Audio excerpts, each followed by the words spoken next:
தாய் கழகமான திராவிட முன்னேற்ற கழகத்தில் இன்னைக்கு என்னை இணைத்துக் கொண்டுள்ளேன். புரட்சியாளர் அம்பேத்கர், தந்தை பெரியார், மாமேதை கார்ல் மார்க்ஸ்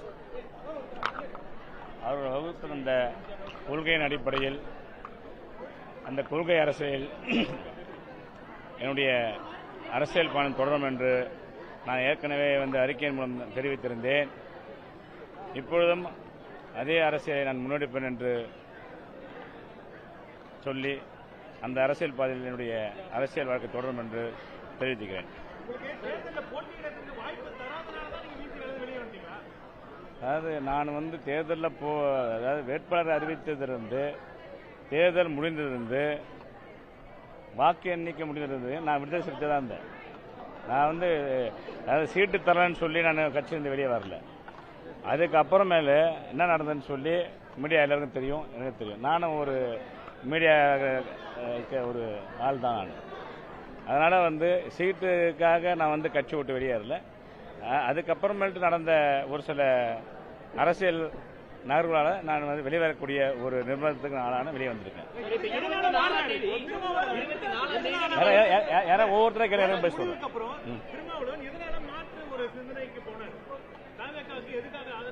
நீங்க அதை அவர்கிட்ட தான் கேட்கணும். நீங்க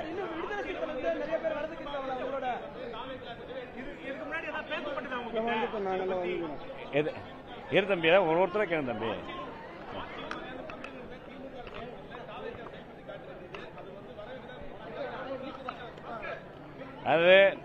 அது விசிகாவுக்கு ஆட்சியிலும் பங்கு அதிகாரத்திலும் பங்கு என்ற ஒரு நிலைப்பாடு இருக்குன்னு சொன்னாக்கா, அந்த நிலைப்பாடு அதாவது இது ஒரு மாநில அரசு தான். இது ஒன்றிய அரசிலே அதிகாரத்துக்கு வரக்கூடிய தகுதியும் அனைத்தும் நம்முடைய எழுச்சி தமிழ் அண்ணன் எழுச்சி தமிழருக்கு இருக்கு. அப்படின்னா கொள்கை மாறாம இருக்குன்னா அப்போ ஒன்றிய அரசிலேயே அவர் மத்திய அமைச்சர் ஆயிருக்கலாமா? அவரு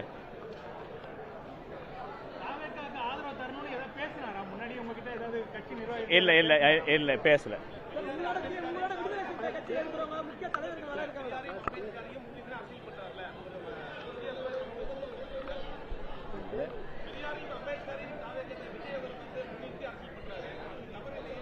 அதாவது அது பேரளவில் தான் பெரியாரையும் அம்பேத்கர் முன்னேற்றான்னு சொல்லி அவர் விஜய் சொல்றாரு. ஆனால் ஒரு 3 நாளைக்கு முன்னாடி கூட நிருபர் அண்ணன் எழுச்சி தமிழகத்தில் கேள்வி கேட்கறீங்க. அதாவது உங்களுக்கு இன்னும் விஜய் மேலே சந்தேகம் இருக்கான்னு கேட்டதுக்கு எனக்கு என்ன சந்தேகம் இருக்குன்னு சொல்றாரு. பிஜேபி கூட உறவு இருக்குன்னு சந்தேகம் இருக்குன்னு சொல்றாரு. 3 நாள் முன்னாடி சொல்லியிருக்காரு.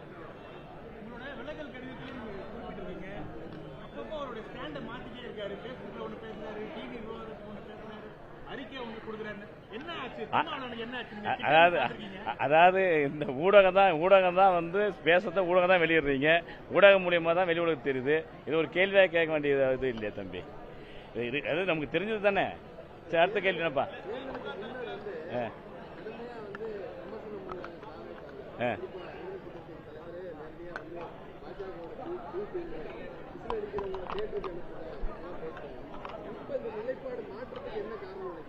அது நீங்க தலைவர் எழுச்சி தமிழ் அணங்குறது அவரு தான் கேட்கணும். நீங்க அதான் கூட இருந்தோம்பா. கூட அது இருக்கிற அந்த அரசியல் செயல்பாடு சரின்னு சொல்லி வெளியே வந்துட்டோம். இல்ல அவர் சொல்ல வேண்டிய பதிலுக்கு அவர்கிட்ட தான் நீங்க கேள்வி கேட்கணும். வராங்க. அதாவது இன்னொரு விஷயம் சொல்லிடுறான். இப்போ அதாவது விடுதலை சிறுத்தைக்கும் எழுச்சி தமிழுக்கும் என்னுடைய பங்களிப்பு மிகப்பெரிய பங்களிப்பு. 2016 காலகட்டங்களில் அதாவது விடுதலை சிறுத்தைகள் மிகப்பெரிய ஆர்ப்பாட்டமோ போராட்டமோ மிகப்பெரிய பேரணி எது நடத்தினாலும் அது எந்த ஊடகங்கள்லையும் அது பெட்டி செய்தியாக கூட வராது.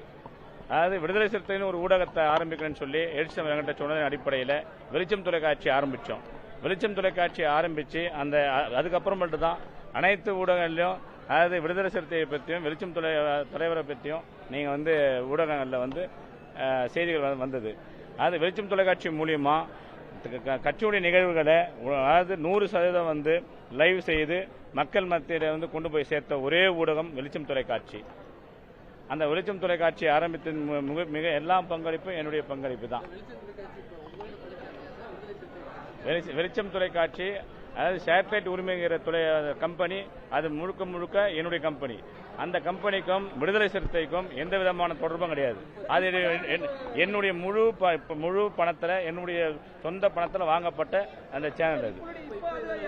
இது இப்போ நான் வந்து அந்த சேனலை வாங்கும்பொழுதே இந்த சேனல் வந்து எழுச்சி தமிழுக்காக நான் வாங்கின சேனல் அப்படி சொல்லியிருக்கேன். அது அப்படி தொடரும். அது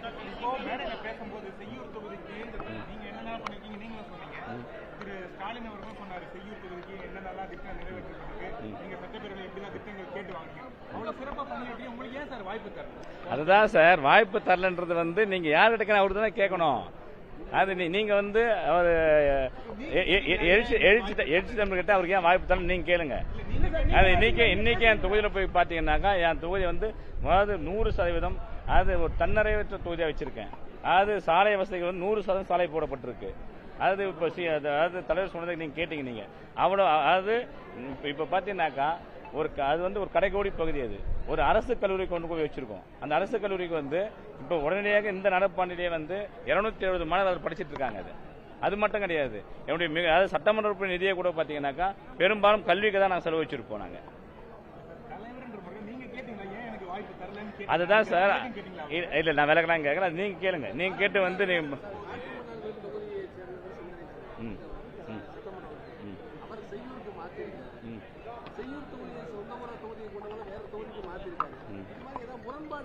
அதுதான் நீங்க முரண்பாடு நீங்க சொல்லிட்டீங்கல்ல. இல்ல நிருபர் நீங்க கேட்கறது முரண்பாடுன்னு கேக்குறீங்க. நீங்க அது முரண்பாடு தானே. அது கேள்வி எப்படி கேக்குறீங்க நீங்க? முரண்பாடு தானே. அது முரண்பாடு தான். நன்றி, வணக்கம்பா. நன்றி.